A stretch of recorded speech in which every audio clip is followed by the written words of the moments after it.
Hello friends, welcome and welcome back to my YouTube channel that is English lover planet. So आज के video में हम सीखने जा रहे हैं सब्जेक्ट्स क्या होते हैं। तो इससे पहले हमने देखा था कि अल्फ़ाबेट्स क्या होते हैं, लेटर्स क्या होते हैं और वोवेल्स क्या होते हैं। अगर आपने वो वीडियो नहीं देखा है तो मैंने डिस्क्रिप्शन बॉक्स में लिंक दे दी है, आप जाकर वो वीडियो देख सकते हैं और उसके बाद आपको सब्जेक्ट्स क्या है वो अच्छे से समझ में आ जाएगा।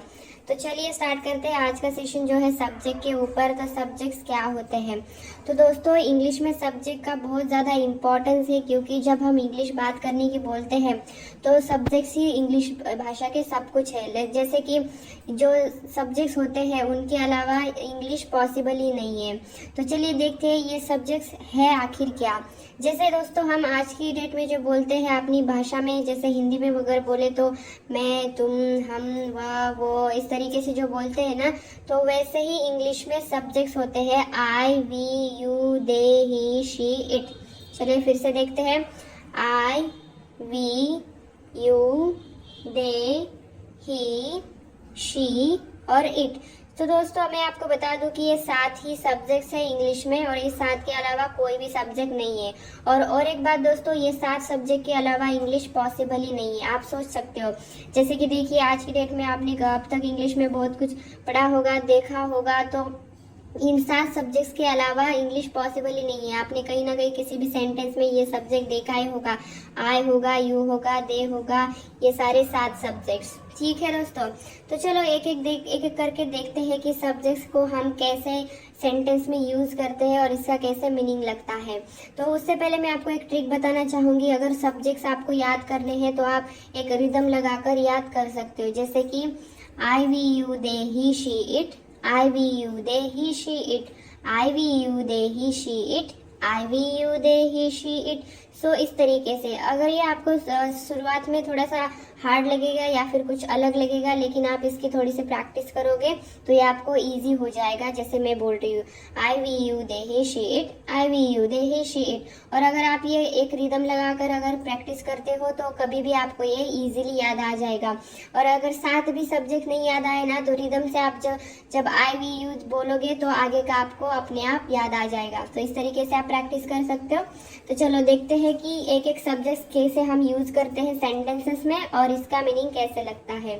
तो सबसे पहले है आई। तो दोस्तों आई का मीनिंग होता है कि मैं। तो हम इससे एक सेंटेंस देखेंगे, जैसे कि I am a writer. I am a writer.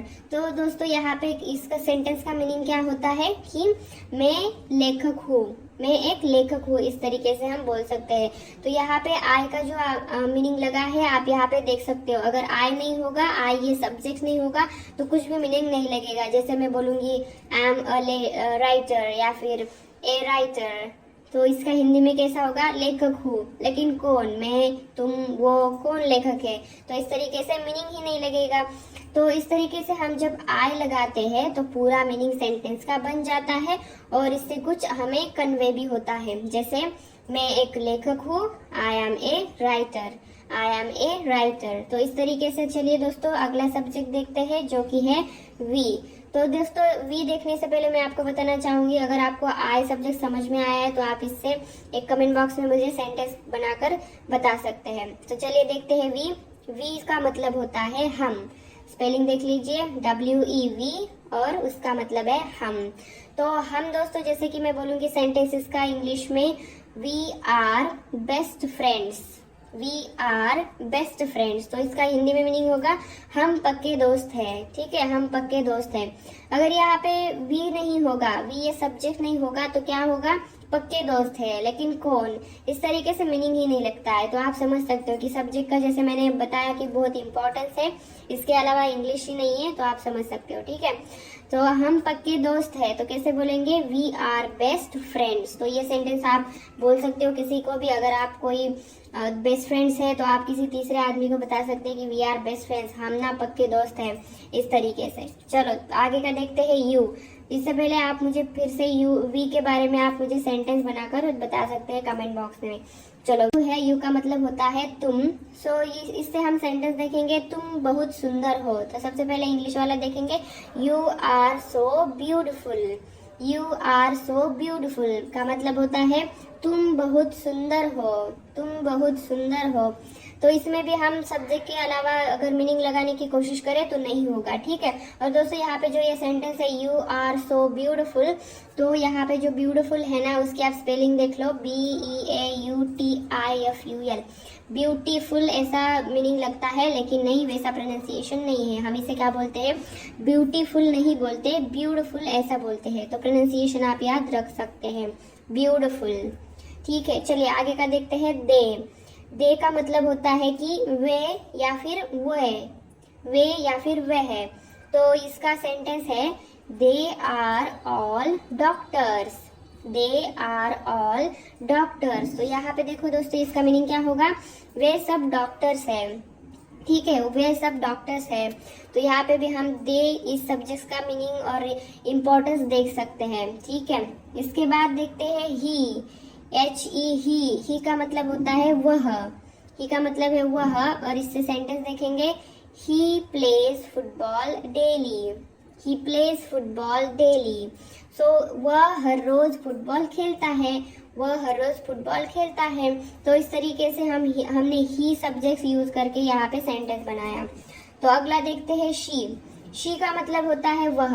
तो दोस्तों यहाँ पे ही और शी दोनों के लिए एक ही मीनिंग है, जैसे कि हम वह बोल सकते हैं, लेकिन ही जो है वो हम बॉय के लिए बोलते हैं, और शी जो है वो हम गर्ल के लिए बोलते हैं। यानी कि he is for male and she is for female. So he हम मेल के लिए यूज करते हैं, शी फीमेल के लिए। सो देखते हैं शी का example, she sings a song, she sings a song. So वह गाना गाती है, वह गाना गाती है। उसके बाद है इट, IT इट। सो अब ये इट का मीनिंग होता है कि वो, यह। मतलब दोस्तों हम इट जो है वो वस्तुओं के लिए यूज करते हैं, या फिर या वस्तुओं के लिए हम इसे यूज करते हैं। तो जो ये इट है दोस्तों, इसको हम वस्तुओं के लिए यूज करते हैं। इसका मीनिंग होता है यह या फिर वो, इसका, उसको, इसको। इस तरीके से हम सिचुएशन के हिसाब से इसका मीनिंग लगाते हैं। तो ये थोड़ा हार्ड है, ऐसा समझने की कोई ज़रूरत नहीं है। मतलब कि अगर आप धीरे धीरे ये यूज़ करते रहोगे अपनी डेली लाइफ में, तो आपको समझ में आ जाएगा कि इट हम कैसे यूज़ करते हैं।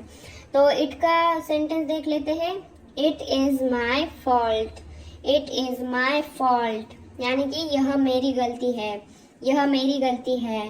सो उसके बाद और एक सेंटेंस देख लेते हैं, this is my pen and it has a nice shape, this is my pen and it has a nice shape. यह मेरा पेन है और इसका आकार अच्छा है। तो यहाँ पे इस सेंटेंस में हम देख सकते हैं कि इसका के लिए हमने इट यूज किया है। तो इस तरीके से दोस्तों जो इट है वो हम यह, वो, इसका, इसको जो हम वस्तुओं के लिए यूज करते हैं, तो उसके लिए हम इट बोल सकते हैं। तो इस तरीके से दोस्तों हमने सारे सब्जेक्ट देख लिए, जो कि 7 तरह के होते हैं, I, we, you, they, he, she और इट। तो इस तरीके से हमने सेंटेंस भी देख लिए और इसका मीनिंग भी देख लिया, और ये कैसे यूज कर रहे हैं ये भी देख लिया। अगर आपको ये थोड़े हार्ड लगते हैं तो कोई बात नहीं, हम इसे धीरे धीरे जब हमारी लाइफ में इम्प्लीमेंट करना स्टार्ट कर देंगे तो ये आपको ईजी लगने लगेगा।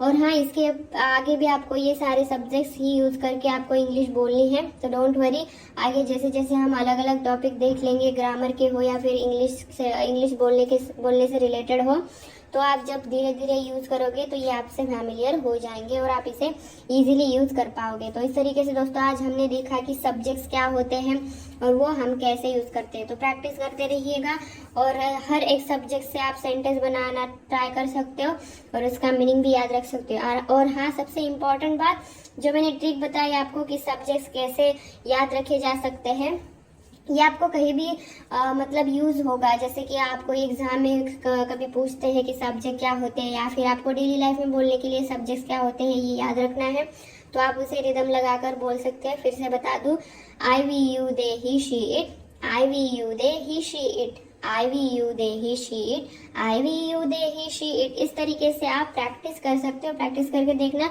मज़ा भी आएगा और सीख भी जाओगे। ठीक है, तो चलिए मिलते हैं फिर नेक्स्ट लेक्चर में। अगर आपको वीडियो यूजफुल लगती है तो शेयर कीजिएगा, लाइक कीजिएगा और अगली वीडियो के लिए सब्सक्राइब करना भूलिएगा मत। तो चलिए नेक्स्ट लेक्चर में मिलते हैं कुछ अलग टॉपिक के साथ।